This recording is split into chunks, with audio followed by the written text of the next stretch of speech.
Hello guys! Welcome to my YouTube channel. And ngayon ay may isa-suggest lang ako para dun sa mga gustong mag-abroad. At gusto kong sabihin sa inyo na kung mag-a-abroad lang din naman kayo, huwag na kayo mag-apply sa Middle East. Sinasabi ko sa inyo, mag-apply kayo sa other country.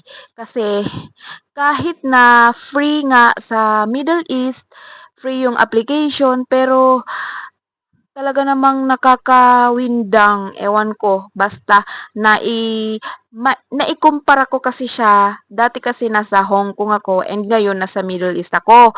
And talaga namang para kang preso na nakakulong sa bahay ng magiging employer mo kasi lalong-lalo na pag bawal yung lumabas, bawal ang pag-video, bawal ang Basta para kang basta parang nakakulong ka talaga dito sa Middle East. Ibang-iba talaga dun sa dati kong lugar na pinuntahan dun sa Hong Kong.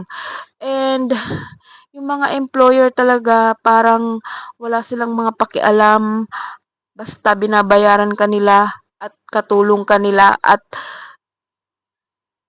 gagawin mo lang yung mga dapat nilang iutos sa'yo. At wala silang pakialam kung kumain ka na ba or ano, basta sige lang ng sige trabaho, yun ang ano nila, syugol, syugol, syugol. Pero hindi nila inaano yung health mo, hindi nila iniintindi yung kung kumain ka na, kung okay ka lang, walang gano'n. Parang wala silang pakialam as long as nandito ka sa kanila, nagtatrabaho, sineswelduhan ka nila, okey na yun.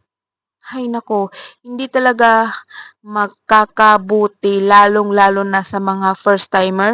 Sinasabi ko sa inyo, I suggest na dun kayo sa ibang bansa mag-apply, 'wag na sa Middle East, Diyos ko.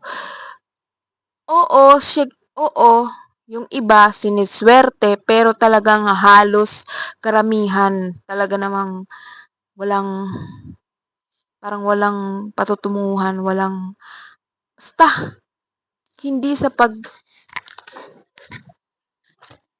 ha?